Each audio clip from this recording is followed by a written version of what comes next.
How are you doing? And for those of you that don't know me from my other channel, I'm Tom River. Nice to meet you. And like so many of you this time of year, springtime, I just spent all day doing yard work and working out in the garden. And I just finished a project that I wanted to share with y'all that it's really going to help me save on water this year. And I'm not going to have to water nearly as often in my garden. And it's just going to make life a lot simpler. I dug a trench through the center of my raised beds, approximately 1 foot wide and 1 foot deep.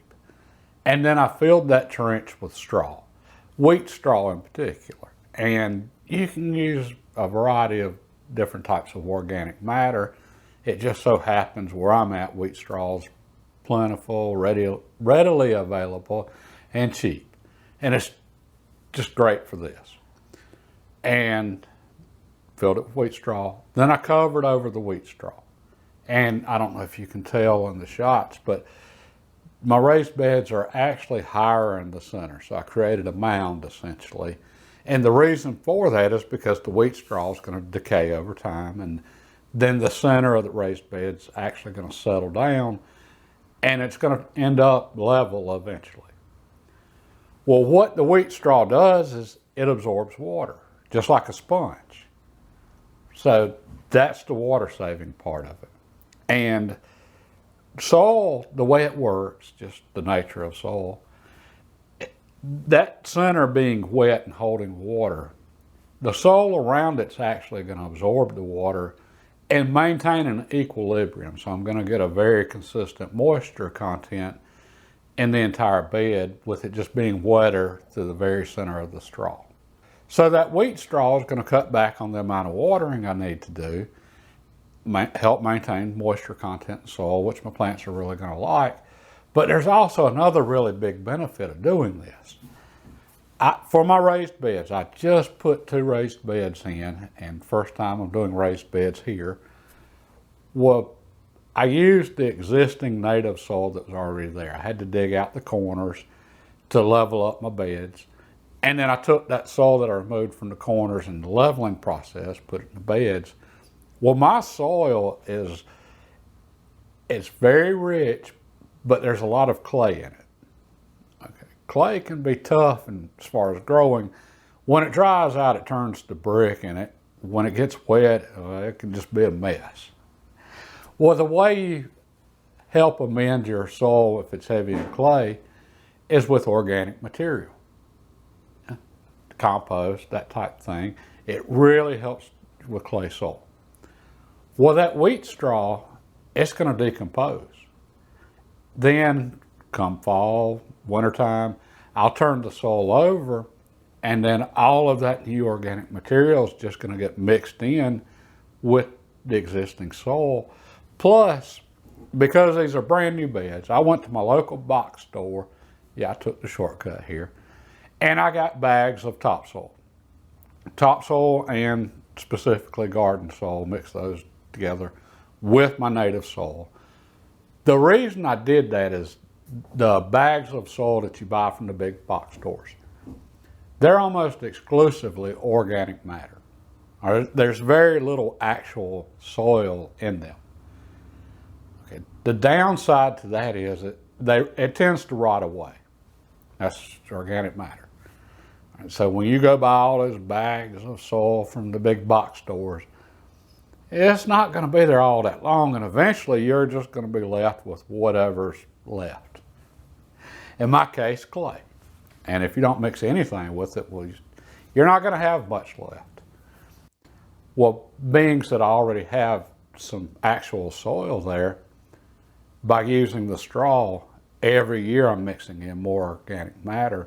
That's going to keep me from having to go to the big box stores all the time to get more soil to replenish my beds.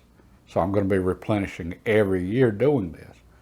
And there's a lot of different organic matters you could use. It doesn't have to be wheat straw. Ground up leaves. When the leaves fall in the fall of the year, perfect. If you can grind those up, that would make an excellent material to put in the center of your bed. You could probably use pine straw, but I haven't tried that. I don't know how long it would take the pine straw to decay. And for everybody that talks about how acidic pine straw is, it is acidic, extremely acidic when it's green.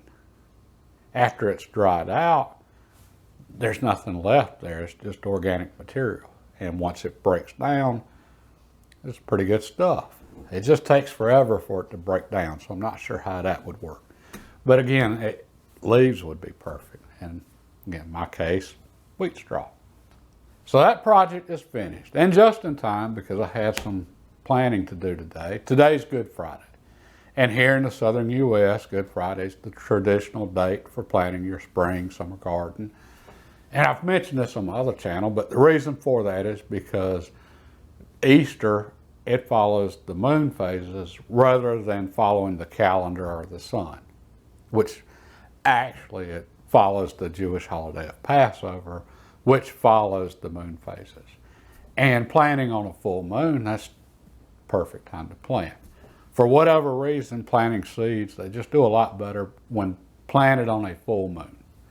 And maybe that's just an old wives' tale, but my grandmother followed that, and I promise you her thumb was a lot greener than mine, and so have so many others here in the South. We've always planted on Good Friday, so sticking with tradition here. And I wanted to share that with y'all, though, to help you save on water. But also, that just seemed like the perfect first video for this channel, because that's what I like to call a productivity project. That's a project that now that it's complete, it's going to save me time going forward. It's going to make me more productive. It's going to make life simpler. And that's what we're about here. So I'm not going to be watering as much in the summertime.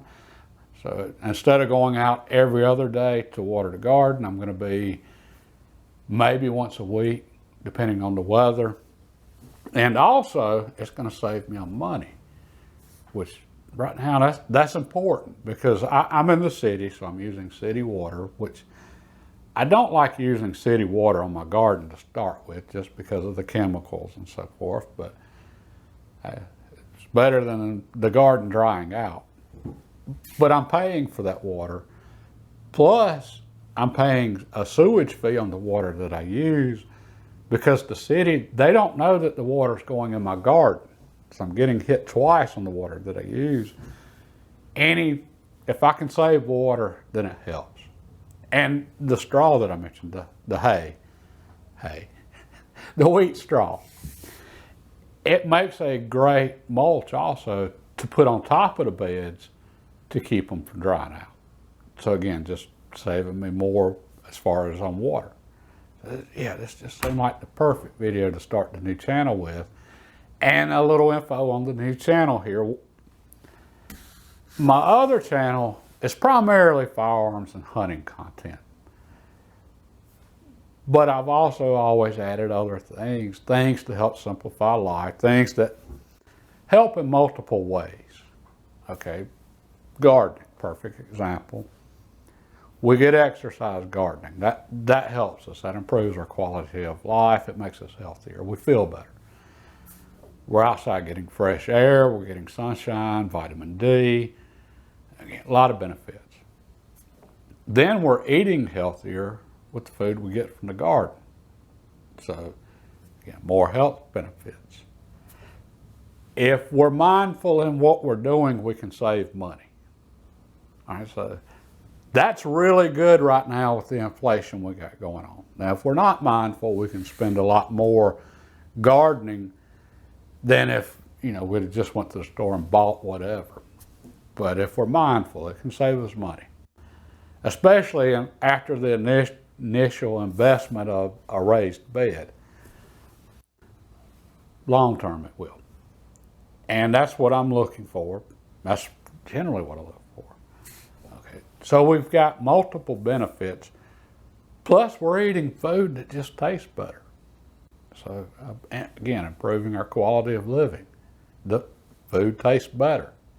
Not all of it. There's some things that you can't tell much of a difference on between picked in the garden and the grocery store, but some you can. Tomatoes, definitely. Plus, by gardening, we have options in that we can choose so many more varieties that we can oftentimes find a variety of whatever type plant, vegetable, that we just like better. So just so many benefits there. Well, so many of the things I like to focus on are that way. There's multiple benefits with very few negatives other than it just takes time. Hunting's the same way. Exercise, organic meat, grass-fed. So, yeah, a lot of benefits. Saves money if we're mindful. Okay. Well, the hunting content, a lot of you just that would be interested in the gardening, woodworking, fishing, that type of stuff. This channel's for you if you're just absolutely not interested in firearms or hunting. Okay. Then a lot of the people that are interested in firearms and hunting just absolutely are not interested in this type of stuff. So I think this is splitting up the channels it's going to be a plus in giving everybody what they want. And if you enjoy all of it, subscribe to both channels. And with this channel, the same as the other one, I have no clue what we're doing next week. I do things as I get to them because, like most of you, I work and I've got limited time. So the videos are whatever we end up doing on a Saturday. And I have no idea at this point what next Saturday is going to be, or actually tomorrow. But we're early right now. But if you want to find out, just hit the subscribe button and notification bell. God bless, and y'all have a wonderful evening.